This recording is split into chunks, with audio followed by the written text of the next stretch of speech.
Assalamualaikum warahmatullahi wabarakatuh. Kembali lagi di acara kita NTV Kolbun Salim. Dimanapun pemirsa yang berada, marilah kita bersama-sama nanti mendengarkan tauziah dari Ustadz kita yang ternama Gus Ulil dari Banyuwangi Kota atau Banyuwangi Pelosok nih, dari Banyuwangi bagian selatan, Kerasa. Perkenalkan, saya host pada sore hari ini Muhammad Imron Santoso dan narasumber kita yaitu Muhammad Ulil Azmi dari Tegalsari. Tegalsari mana, Gus? Tegalsari bagian selatan. Ya, terima kasih. Pada sore hari ini kita akan membahas tema tentang menyikapi fitnah di akhir zaman. Untuk itu, sebagai opening kita, monggo Gus kita baca bismillah dulu. Bismillahirrahmanirrahim. Pemirsa yang sayang dirahmati Allah Subhanahu wa taala, begitu mendengar kata akhir zaman, biasanya seseorang muslim akan langsung teringat tentang hari kiamat atau hari akhir.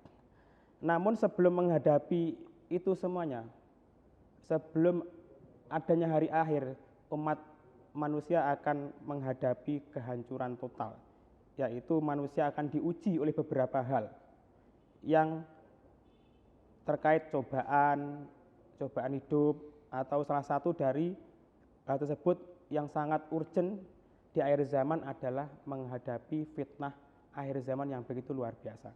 Monggo Gus sebagai opening kita tentang fitnah akhir zaman ini apa yang akan disampaikan oleh Gus Ulil. Ketika kita melihat kondisi dan situasi, dunia memang tidak ideal. Dunia memang tidak sesempurna yang kita pikirkan, termasuk dengan namanya fitnah. Ketika kita ngomong fitnah, maka kita akan kembali ke firman Allah, al-fitnatu saya sabdakan di Nabi, al-fitnatu asadunal qatl. Fitnah itu lebih kejam daripada pembunuhan. Kalau pembunuhan mungkin kita lihat selesai bunuh selesai. Tapi ketika ngomong kata fitnah, maka ini seperti kita menghadapi sebuah putaran dari fitnah tersebut, berputar-putar dari mulut ke mulut, dari media ke media, dari satu medsos ke medsos lain, dari Mulyono, dari gegeran nasab Habib dan lain sebagainya, dari MLB, PBNU ataupun MLBPK dan lain sebagainya, dan semua itu memang jadi satu satuan dengan namanya fitnah. Ini yang sedang kita hadapi sekarang. Mau nggak mau kita mau menyingkir nggak bisa. Mengapa? Karena kita sendiri mungkin bagian dari fitnah itu. Ketika kita ngomong itu, karena apa? Karena kita ke medsos, kita lihat di Facebook, ya isinya yang ngono toh. Kita lihat di YouTube, isinya yang ngono toh. Kita lihat di isinya toh WA itu. Tak kenapa? Kita itu mau lepas, ya juga sulit. Makanya akhirnya bagaimana kita itu cara bisa untuk menghadapinya. Mengapa kok saya lebih fokus ke fitnah internal? Mengapa? Karena kalau kita ngomong fitnah yang lebih panjang, urusan dengan dunia itu terlalu banyak, terlalu mumet untuk kita pikirkan. Jadi kita membahas versi Indonesianya saja, versi lokal. Karena kopi lokal juga lebih enak. Kalau dalam kehidupan sehari-hari, fitnah yang paling besar apa kira-kira? Fitnah yang paling besar adalah omongan tonggo. Omongan tonggo. Omongan tonggo, panas karo tonggo. Iya, tonggo tuku mobil, pindah mobil, padahal apa? Panas. Padahal mobilnya suakeh, mobil-mobilan. Tonggo ini tak cukup emas, panas, padahal tonggo ini tuku emas tiruan. Itu kan fitnah yang paling terbesar di hidup kita. Cocote tonggo. Apalagi lambe turah. Berarti kita itu harus pandai meredam hati, Gus ya? Iya. Supaya tidak terbakar dengan omongan tonggo. Makanya di mana-mana ada tulisan hati-hati. Hati-hati. Iya. Karena apa? Memang kita harus menggunakan hati. Amarah pun kan dari hati juga. Oke Gus, yang berikutnya tadi sudah disampaikan oleh Gus Ulil bahwa supaya terhindar dari omongan tonggo dengan sesuatu yang Gus sampaikan tadi, untuk zaman sekarang ini yang paling Gus, sering kita jumpai fitnah-fitnah yang sangat mengusik atau penglihatan kita, bahkan pendengaran kita. Ketika buka HP, buka Android, gadget, itu berkeliaran, bertebaran fitnah-fitnah yang mungkin bisa memperpecah belah umat. Nah, kita menyikapi hal yang demikian bagaimana, Gus? Sebenarnya kita lihat dulu fitnah itu dari mana, asalnya dari mana. Karena sesuatu pasti ada sumbernya. Tidak ada api kalau tidak ada yang nyulut.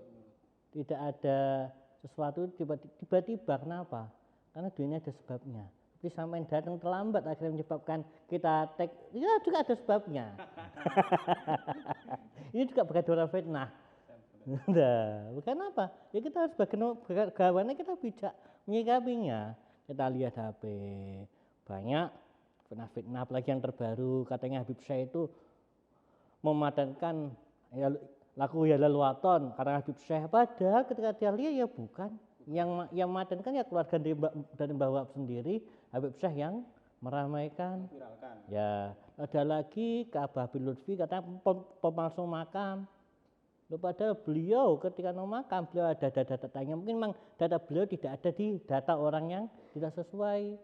Apa kita juga, kita mengaku renang Kanjeng Nabi, padahal kita memang renang Kanjeng Nabi, tapi Nabi Adam bukan Nabi Muhammad. Ini juga kita harus bagaimana kita menyikapinya. Bagaimana kalau kita mencari-cari, selalu pasti ada yang dicari. Bagaimana kita untuk menghadapinya itu, makanya kalau nggak kuat fitnah ya gak sama main medsos, HP ditaruh, pakai HP itu lalit, aman wes. Berarti jurus yang paling jitu Gus ya? Iya. Daripada lihat tambah panas, mending ditinggalkan aja. Kalau pas panas enak minum es, mesti dingin. Kalau pas dingin minum kopi. Oke. Mungkin dari Gus Ulil tip dan trik khusus Gus dalam bersosmed itu bagaimana supaya ketika melihat berita-berita fitnah yang tidak patut didengarkan, kita itu tetap adem, rileks, tidak terbawa arus kemudian main share seperti itu Gus. Bagaimana Gus? Ya gampang aja, unfollow besar-besaran aja. Yang kelihatannya nggak cocok, unfollow beres. Kita cari aja yang satu frekuensi, wong hidup ini gak cuma kita sendiri kok. Jadi frekuensi lurus-lurusan aja. Kalau nggak kuat pakai Facebook, ya wis lah pakai HP itu lali, terus aman. Nggak ada WhatsApp, nggak dimarahi orang, kadang terlambat. Kembali jadul lagi Gus pakai HP itu Gus. Ya, nggak apa-apa. Daripada kena teknologi tambah runyam, kan ke depan kita kan akan kembali lagi ke zaman dahulu lagi ketika kita baca ayat Al-Quran, kita membaca kitab-kitab yang tentang akhir zaman, teknologi akan habis, akan kita kembali ke jadul lagi. Tidak ada nuklir, yang ada apa? Kita kembali ke tameng, ke pedang, ke panah dan sebagainya. Makanya kalau kembali jadul itu bukan hal yang mengherankan. Kembali ke kita. Kembali ke tank top. Misalkan ya, ada teman sekarang sedang viral tentang sesuatu hal yang di sosmed sangat meresahkan ya. Nah, mereka itu kepingin nge-share, tapi modalnya hanya meng-share info tadi dari YouTube, dari WA, tanpa tahu sumber aslinya. Ini sedang viral masalah ini. Dia tuh ikut komen-komen di grup WA, tapi infonya hanya dapat dari sosmed, di-share tanpa mempunyai ilmu yang cukup tentang hal tersebut. Kan malah bahaya Gus. Misalkan ada temannya seperti itu, bagaimana cara kita menasihatinya? Kadang-kadang lesu Gus, kadang marah dinasihati. Ya wis biarin aja, kita nggak usah nge-share, kita nggak usah yang di-share, nggak usah kita share ulang, itu aja. Ya pokoknya bagaimana kita menghentikannya dengan cara kita. Ya, yang jadi grup A, ya wis jangan kita share ke grup B, C, D, F, G, X, Z. Ini dengan namanya sama. Intinya sesama oknum. Supaya fitnah tadi tidak ya berantai lagi ya. Ya, masalah dia menyebarkan terus orang lain menyebarkan, yang penting kita jaga diri dulu. Ya.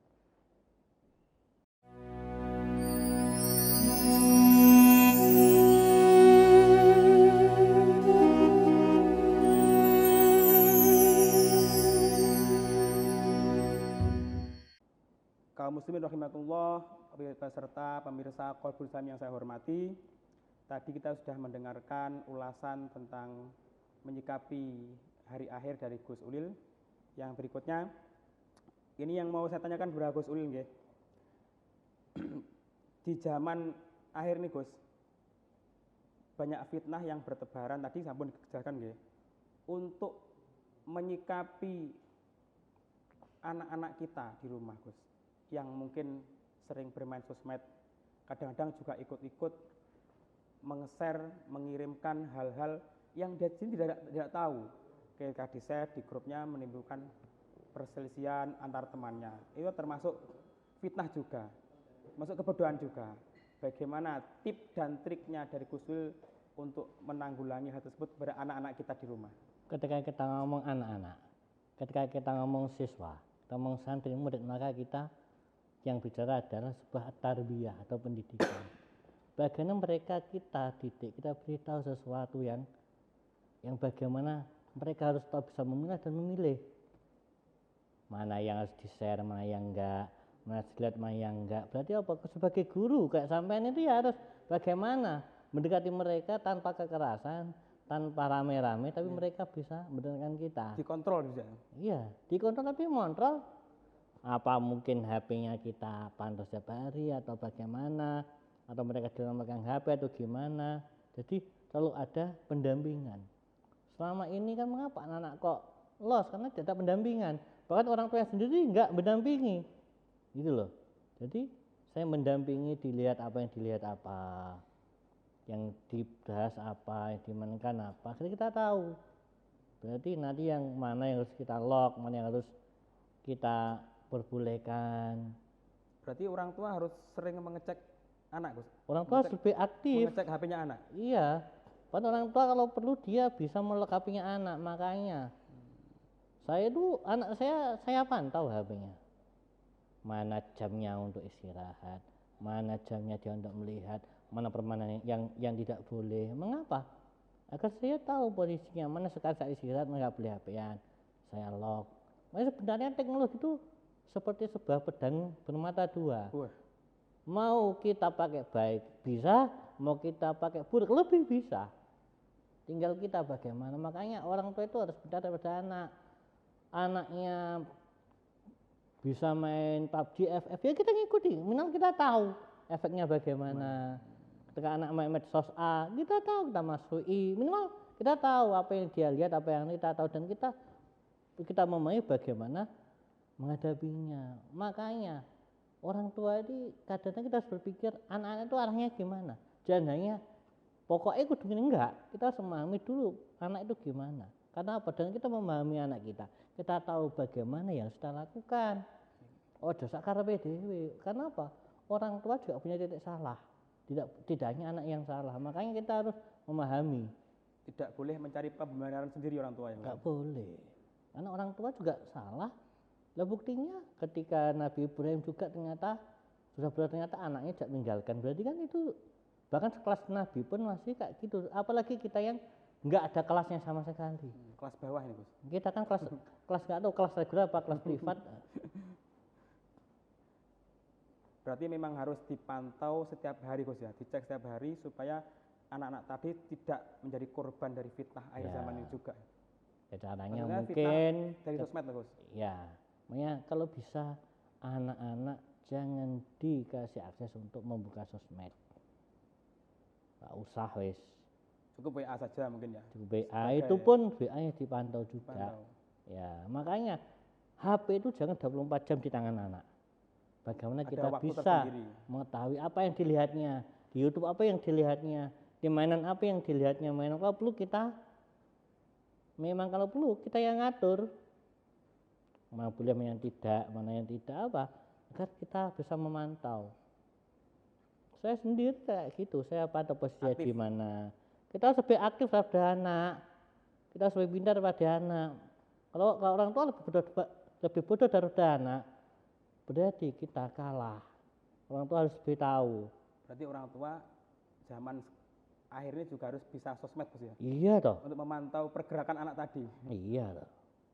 Jadi kita kan harus tahu kayak gitu, perkembangan bagaimana. Mungkin mereka generasi alfa, kita generasi milenial, tapi kan kita bisa mengejar. Lain dengan Gus Reza, beliau kan generasi Z. Generasi masa kini dan masa zaman Masih dan masa kuno. soalnya gini Gus, kalau tidak dipantau kadang-kadang ketika di kamar itu sampai HP larut malam itu buka apa, buka link apa, kan kita nggak tahu juga. Nah, itu perantuan yang sangat penting di situ tadi. Bagaimana menyelamatkan anak dari fitnah akhir zaman dari segi media sosial dengan trik Gus Ulil tadi, dibatasi, diberi ruang waktu tersendiri supaya tidak bersosmed sekarang dewe mungkin ya Gus ya. Iya. Ya, makasih Gus. Karena kita lihat aja sekarang, berapa sih orang tua yang tahu dalam dunia sosmed, bisa dihitung, meskipun dia generasi Z. Sangat terbatas. Sangat Jika terbatas. dihitung masih kurang. Masih kurang. Anaknya sama orang tuanya masih pintar anaknya. Pinteran anaknya. Iya, kita lihat aja generasi Z kayak generasi kita itu sama generasi sekarang jauh. Karena mereka dari awal kenal internet. Kita kenal internet ketika sudah rumah tangga, ketika sudah mau masuk jenjang kuliah, mereka udah dari awal. Gitu loh. Ya itulah, pintar-pintarnya lah kita untuk menghadapi fitnah akhir zaman ini. Kenapa? Karena bermacam-macam sekarang. Fitnah yang paling besar di akhir zaman ini memang dari sosmed Gus. Salah satunya ya. Kalau salah banyaknya banyak. Omongan tangga tadi juga sosmed salah satunya Gus. Ya. Besar ya. Bisa mengkacau dunia Gus. Dunia perdamaian. Loh, sekarang apa? Dunia Luna Maya itu lebih diminati daripada dunia nyata. Dunia nyata Gus. Iya. Kenapa Gus sakit Gus? Ya soalnya dia bebas. Sekarang ada universe. Kita lihat sekarang ada di medsos, ada semacam kita membuat dunia sendiri. Kita membuat di sana kita bertemu dengan orang lain. Namanya multiverse. Itu bahkan sudah dibuat oleh Meta. Buat grup sendiri. Bukan banyak grup. Jadi kita itu hidup di dunia maya seakan dunia nyata. Ketemu siapapun, kan bangun bisnis, relasi bisnis, nggak perlu ketemu orangnya, cukup dengan avatarnya. Dan bisa sekarang. Dan dunia maya tidak lepas dari Android. Berarti bisa jadi HP ini bisa menjadi fitnah Gus ya? Bukan hanya Android. Kalau kita ngomong Android itu sistem. Jadi apa? Ya handphone. Bahkan sekarang bukan ya handphone, semua alat elektronik itu bisa menjadi fitnah. Yang ada digitalnya apa ya? Ya iya, pokoknya semua bisa jadi fitnah. Nah, cuma Android hanya sistem, hanya bagian dari ekosistem. Jadi dia tidak bisa disalahkan, dia hanya alat. Jadi bagaimana ya tadi? Makanya bahkan apa? Kita lihat ya kita apa? Salah satu yang mengguncang dunia, yang membuat sebenarnya apa adalah setan gepeng. Yaitu HP, gadget. Nah, makanya HP tadi bisa menjadi fitnah juga di akhir zaman ini. Jika tidak diantisipasi dengan baik. Khususnya bagi anak-anak. Karena mereka punya anak sebenarnya. Kita ngomong orang judi online. Pelakunya bapak-bapak. Bapak-bapak. Judi online. Kita banyak ngeklik masuk ke judol, masuk ke pinjol. Itu lebih bahaya lagi Gus ya? Sama bahayanya. Kalau makanya dunia ini tuh, kalau kita makanya dunia ini kalau kita berbahaya, bahaya semua. Makanya bagaimana kita menghadapinya dan objektif, itu aja. Yang tidak bahaya tidur. Tidur pun membahayakan. Jika terlalu lama gitu. Kalau di tengah jalan, membahayakan. Makanya kita harus tahu lah di mana sisi kita maju, di mana sisi kita mundur. Tapi jangan maju mundur. Nanti repot nanti. Maju terus tanpa pantang mundur nonton. Maju terus, dia lihat. Nanti ada belokan maju terus saya nabrak. Terima kasih.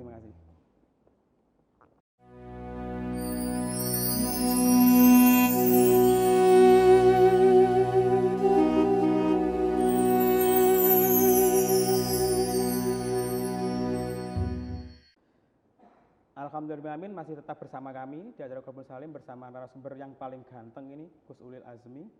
Di acara Kolbun Salim Tercinta ini kita yang pada sore hari ini dengan tema menyikapi fitnah akhir zaman. Yang berikutnya yang akan saya tanyakan kepada narasumber yang sangat ganteng ini nggih. Ini sahabat saya juga sahabat ngopi. Untuk menghindari Gus, menghindari penyakit-penyakit hati yang berpotensi menjadi fitnah hati juga. Kira-kira menurut Gus Ulil bagaimana ini? Tidak memikirkan sesuatu yang tidak layak kita pikirkan. Oh, yes. Lumayan. Iya kan? Tidak usah memikirkan sesuatu yang tidak yang harus kita pikirkan. Contohnya apa? Pilkada, sampai bukan sukses, ngapain mikir pilkada? Nah, sampai kan bagian host, ngapain mikir narasumbernya? Enak kan? Siap. Karena narasumber sudah ahli. Sudah dipikirkan sendiri. Makanya kita jangan memikirkan sesuatu yang tidak yang bukan posisi kita memikirkan itu. Ketika kita contohnya apa? Kita nggak beli mobil, ya biarin. Wong kita juga bisa beli, cuma kita belum butuh. Jadi ketika kita merasa kita nggak usah mikir sesuatu yang di luar posisi kita nyaman. Kan kesalahan orang sekarang apa? Memberikan sesuatu yang di luar jangkauannya. Contohnya Bang kritik presiden, coba dia jadi presiden, belum tentu dia bisa kerja. Kritik pemerintah, dengan banyak A, B, C, D sampai Z, coba dia kita posisi itu, belum tentu. Makanya apa? Idealis boleh, tetapi kita harus dilihat idealisnya di mana. Gitu loh. Harus subjektif juga ya? Iya, objektif dan subjektif. Kalau subjektif berarti kita masih nunjuk orang. Kalau objektif berbeda. Karena kita objektif dalam berpikir. Gitu loh. Objeknya mana toh? Yang aslinya mana toh ini? Dan ini bagaimana kita tahu memilih mana yang harus kita pikirkan, mana yang harus kita lakukan. Makanya apa? Lakukan apa yang seharusnya kamu lakukan. Wis gak sampai yang lain. Yang lain urusan orang lain. Yang mampu kita kerjakan dengan sebaik-baiknya. Yang belum bagiannya jangan ikut campur. Lebih baik diam aja. Karena bukan bagiannya. Nah, iya, bukan bagiannya. Kan kerusakan dunia itu jika orang bukan bagiannya masuk di dalamnya. Kerusakan dunia. Sampean nggak ahli ngetek video, sama nggak ahli di produseri acara program TV lah, sama Pak ini ya saya nggak jadi ya maret sama ahli foto, alat dari foto sesuatu yang dikerjakan oleh orang yang bukan ahlinya, tunggulah kehancurannya, betul berarti. Iya, makanya itu selain kita juga tidak memberikan sesuatu yang bukan milik kita, maksudnya bukan di posisi kita, juga kita menerima apa yang diberikan. Makanya apa? Trimo ing pandum. Kenapa? Karena sesuatu itu sudah dengan porsi masing-masing. Qanaah berarti Gus? Iya. Yang diterima Gus Reza, yang diterima kita berbeda. Gus Reza sering masuk belusuk kemana-mana, sering diundang sama enggak, ya berbeda. Karena semuanya sudah punya porsi masing-masing. Iya, kalau sampai ikut Gus Reza, sama sekolah ngajarnya maret jam ngajarnya. Makanya sesuatu harus dengan kita sadar posisi. Yang penting tetap soleh di bidangnya masing-masing. Iya. Betul sekali. Yang berikutnya ya Gus, seseorang setiap hari dalam bermuamalah, bekerja, supaya terhindar dari fitnah dari temannya, dari tetangganya, dari rekan kerjanya, kan pasti ada Gus, ketika di dunia kerja, ketika bermuamalah apapun, kita tetap akan bersinggungan dengan namanya manusia. Mungkin ada yang ngomong A tersinggung, ngomong B tersinggung, ngomong C, oh kayak sing bener sing kayak sing C. Nah, untuk menyikapi ini Gus, untuk meredam kita itu supaya tetap tenang, aman, tidak goncang dari hal tersebut, bagaimana? Ya kita sadari aja bahwa betul-betul iya manusia, kita sadari bahwa kita itu juga manusia yang punya perasaan, dilok nih yo gregeten, ya betul, dikei hadiah yang guyu, diseneng nih cekakaan, itulah sifat manusia. Kita sadari bahwa sama-sama manusia. Dan manusia tidak ada yang sempurna. Seperti lagu Daniel, kan tidak ada yang sempurna manusia. Itulah, jadi ya wes. Mungkin ya anggap aja apa, ketika orang lihat muji kita, berarti sama Allah dapatkan kebaikan kita. Kalau orang menjadikan kita baik sama Allah ditampakkan kejelekan kita. Karena kita kan bukan manusia yang sempurna. Selalu tidak luput dari salah dan lupa. Nah iya. Bahkan kita lebih cenderung menyalahkan orang lain daripada menyalahkan diri sendiri. Itu yang repot. Berarti lebih baik daripada menyalahkan orang lain, lebih baik introspeksi diri Gus. Iya. Daripada nanti di akhir dirasani tonggo, dirasani wong, kita menyalahkan yang merasani tanpa kita mengkoreksi diri kita, kenapa kok dirasani gitu. Makanya kalau nggak kuat ngurungokne cocote tonggo, ya cangkruk dhisik ning ndi ngono. ngopi Sampe riyen, cangkrukan ngopi ngopi riyen, sik ngopi riyen, ning ngopi. Cemoro di makam Mbah Fakih sambil ngopi cangkruk sama Gus Reza. Weh enak wis. Dijamin gak urung cocote tonggo. Kan Berarti- tonggone ada. Berarti sudah disimpulkan kita harus bisa menemukan kenyamanan di saat kita mengalami ketidaknyamanan.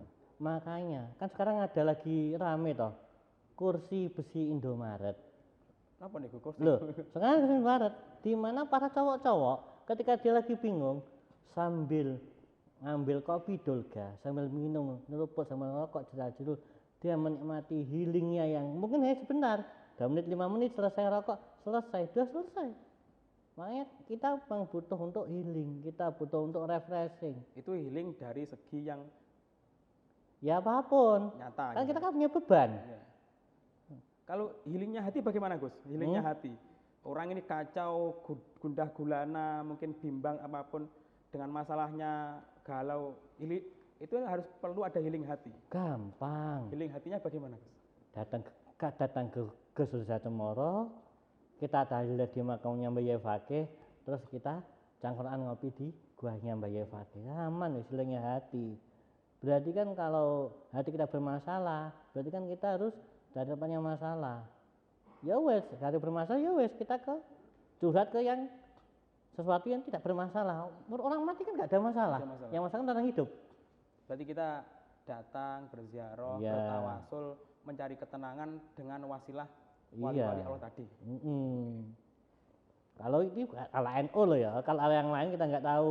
Yang lain mungkin healing Gus, ke pantai, kemana mungkin seperti itu. Untuk mencari ketenangannya. Yang berikutnya Gus,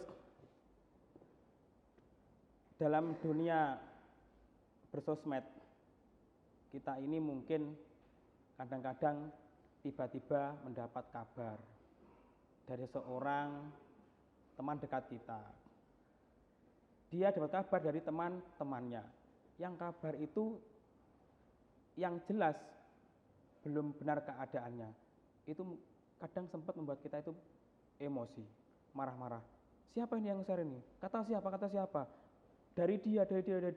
Nah, untuk menyikapi hal demikian itu supaya tidak langsung marah bagaimana Gus? Tetap kita damai santai bagaimana? Ya kita cari dulu sumbernya di mana. Sesuatu kan pada sumbernya.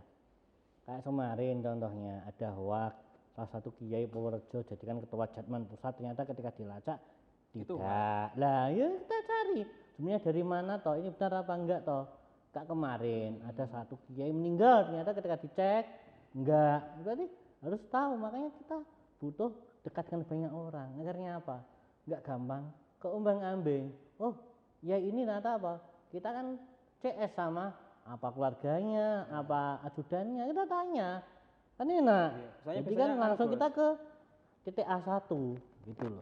Biasanya ketika dapat kiriman WA baca, itu WA-nya sedang membicarakan kita. Sahabat, kamu sedang dibicarakan dengan dia, misalkan ya apa itu. Ketika buka WA kita langsung marah kan, langsung marah, timbul kemarah. Masa aku ngini gila kan langsung marah. Nah, untuk mengatasi itu bagaimana? Ya kasih dibaca WA-nya. Lah kan apa? Karena kita kan ngomong sih. Kita kan Kita lanjutkan yang setelah berikut ini. Tetap di Kolbun Salim yang sangat kita cintai.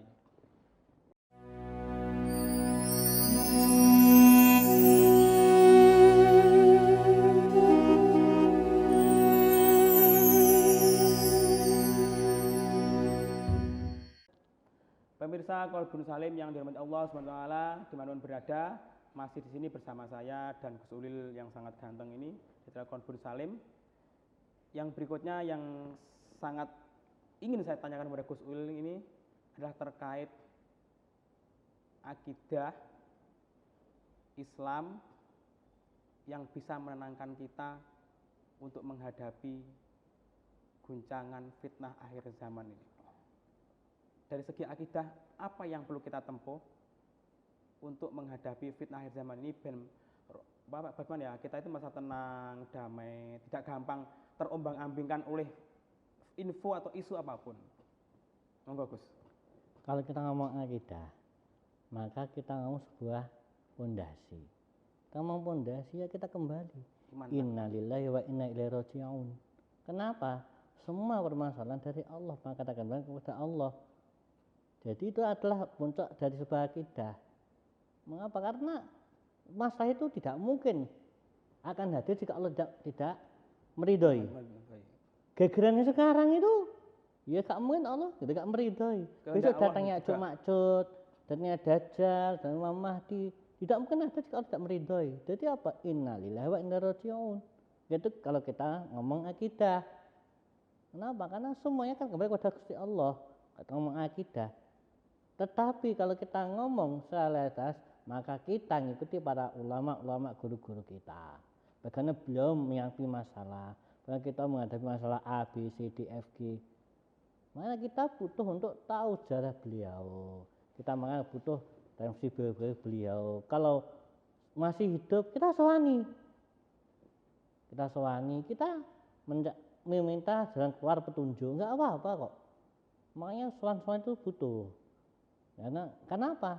Kadang kita itu tidak ketemu mencari sendiri, tapi di orang lain ketemu. Ya seperti ada sebuah kisah, orang membunuh 99 orang. Mau tobat. Bagaimana tobat saya diterima? Enggak, dimatikan sekalian jadi 100 orang. Akhirnya apa? Ketemu salah satu tokoh, satu ulama. Bagaimana? Ya tobat diterima, tapi kamu harus hijrah dulu ke sana. Ada syaratnya. Ya, berarti apa? Dia itu mencari dari dirinya, enggak ketemu. Orang satu enggak ketemu, orang kedua enggak ketemu, orang ketiga sampai orang 90, 100 enggak ketemu. Baru ke 101 baru ketemu. Itulah kadang, makanya kita butuh tetap wasyawirhum fil amr fa izamta fa tawakkal Allah. Butuh kita musyawarah mencari jalan keluar. Ya cari apa? Orang-orang yang kita pandang orang itu bisa memberikan kita pencerahan. Kenapa? Lampu aja butuh orang lain untuk menyalakan. Itu loh. Terus dari segi pandangan Islam untuk menyikapi fitnah akhir zaman ini, Gus, supaya tadi tidak terombang-ambingkan, tidak gampang marah, tidak gampang tersulut api kemarahan.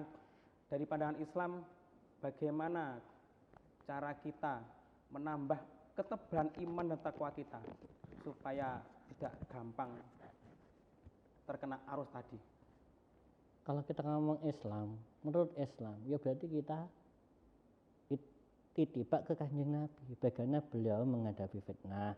Ketika Sayyidah Aisyah difitnah selingkuh sama sahabat, bagaimana ketika beliau ditinggal oleh pamannya dan istrinya, terus difitnah orang kafir dan sebagainya. Kalau kita ngomong ala Islam, maka kita harus rujuk pada Kanjeng Nabi. Ketika Nabi, maka kita masuk pada para ulama, ulama warasatul anbiya. Jadi kita itu istilah kayak gini wes. Kita enggak usah buat mumet lah. Kiai ini kita bagaimana, guru kita bagaimana, kita ikuti.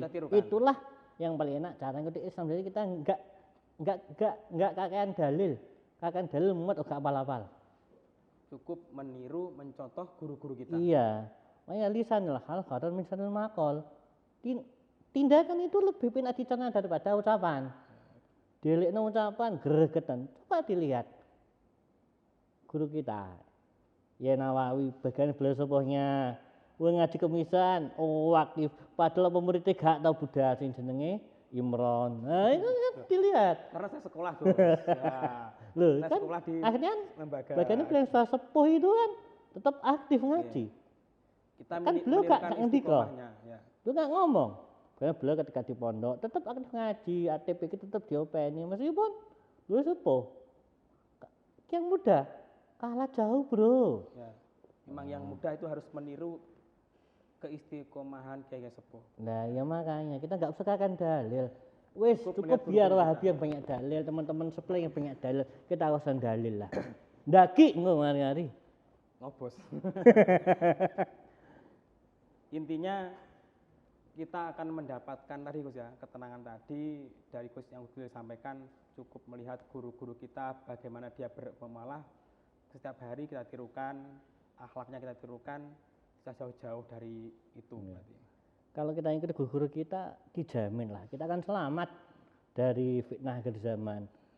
Kita lihat guru kita bagaimana menghadapi kayak fitnah-fitnah kayak nasab dan nasib, bagaimana kayak bagaimana fitnah-fitnah sekarang yang terjadi. Ya wes kita lihat aja mana yang paling baik, langkah-langkah guru kita bagaimana, kayak kita bagaimana, mengapa? Karena yang mereka lakukan tidak jauh beda karena mereka adalah pewaris Nabi. Lebih baik urusin nasib kita Gus ya, daripada ngurusin nasabnya orang lain. Iya, nasib kita belum jelas. Belum jelas. Nasab dia udah jelas. Masuk surga neraka belum jelas kita ini. Surganya siapa kalian? Surganya Allah. Untuk kesimpulannya pada sore hari ini Gus, dari pembahasan kita tadi mulai awal hingga akhir, moga Gus disimpulkan sebagai titik kita bisa kita tarik benang merahnya supaya kita dalam menyikapi fitnah akhir zaman ini bisa lebih santai, rileks, tidak gampang terpancing sesuatu hal yang membuat kita itu gampang marah. Kita ketika melihat sesuatu, jangan hanya melihat hitam dan putih. Kita melihat sesuatu, terbangkanlah diri kita setinggi mungkin. Bagaimana kita melihat sesuatu itu dari sesuatu yang cakrawala yang besar. Jangan hanya melihat cakrawala yang kecil. Karena apa? Taman itu akan indah jika dia beraneka ragam. Tapi hanya 1-2 warna, maka terlihat enggak menarik. Jadi kita harus melihat ada merah, hijau, dan biru. Pelangi itu jadi indah karena apa? Banyak warna. Banyak warnanya. Seandainya jadi 2 atau 1 warna, maka tidak akan menjadi sesuatu yang indah untuk dilihat. Jadi ketika ada sesuatu, maka kita objektif, wes gak sah macam-macam. Kita lihat sesuatu fitnah yang sekarang, lek ini kita enggak isoh untuk mencernanya, kita lihat guru kita bagaimana, kita lihat orang-orang tua kita bagaimana. Wes kita fokus aja apa yang kita lakukan. Toto tahu yo dirungokno apa celebokne ning ati. Mengapa? Orang itu pasti, orang enggak suka itu pasti, di dunia itu tidak ada yang sempurna. Jadi apa? Ketika orang tidak suka, ya kita maklumi.